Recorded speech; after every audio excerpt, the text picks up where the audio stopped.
พ่อใหญ่มื้ออื่นไปวัดนำบ่โอ้ยเจ็บแขนเจ็บขานั่งพับเพียบบ่ได้เฒ่าเลยนั่งคัดทำงานก็บ่ได้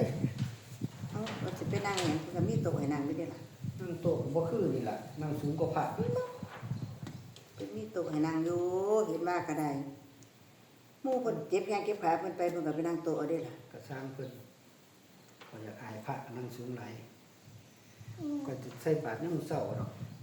ไปรถเจ้าเขาเฉพาะเขาว่าเนาะว่าจังได๋นี่ก่อนรับก่อนหนึงมันสิคือเจ้านี่ล่ะว่าจังได๋เฮาคือข่อยจังได๋บอกให้ฟังแหน่เอาแขนมาเป่ามันจะสิลำทำไมไว้มันมีก่อนรับก็ให้รับเอาก่อนรับแล้ว มันจะสิเว้านะ เอาแล้ว เอาจ้ะ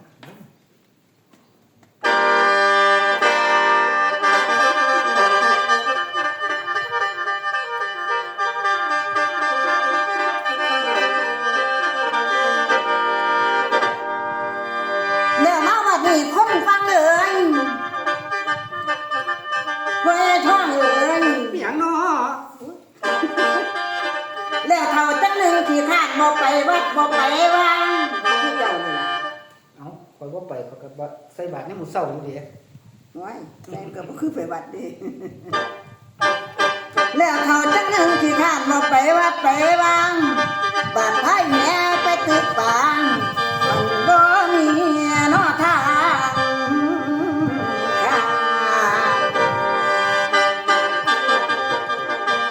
ไปวัดบ้านนี่แต่ย่านไปฟังธรรมะบ่ม่วนแล้วไปเบิ่งสาวนักเต้นบ่เคยเว้าดอกว่าถึงจะขึ้นนะย่าไปเบิ่งกันเบิ่งหมอลำเบิ่งสาวนักเต้นเบิ่งใครแน่อยู่ดอกว่าเจ้าบ่ไปเบิ่งคือเขา เบิ่งอยู่เราเสียสิตาน้อยเบิ่งอยู่เบิ่งกระตัง โตนเบิ่งกระตังเบิ่งเนาะและเขาจังสิเขาว่าเขาสิไล่บ่ฮู้ฮอนทางไปและพอมีไผคันปัญหานั้นหัวตาโอ้ยหนอบังใบและยามเป็นละคนก็มองไม่ยามตายไปก็มองมุ่นและยามเป็นละคนก็แห้งหายยามตายแล้ว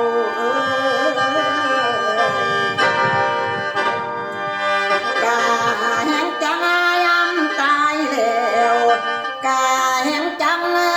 เด้อคนฟังโนเด้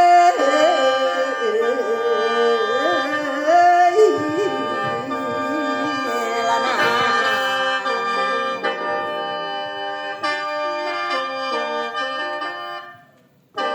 เขาว่าเท่าขี้ข้านบ่ไปวัดไปว่าไปพ่ายแห่ตึกป่าแล้วบ่มีทางข้าน หลายมันแถวหาป่า แล้วเว้าสู่ฟังให้พ่อเป็นอุทาหรณ์สอนใจเนาะพี่น้องเนาะแล้วก็ว่าไปสนะบ่มีดอกผู้ขี้ข้านไปวัดไปว่ากูมื้อมีแต่พ่อใหญ่ท้อง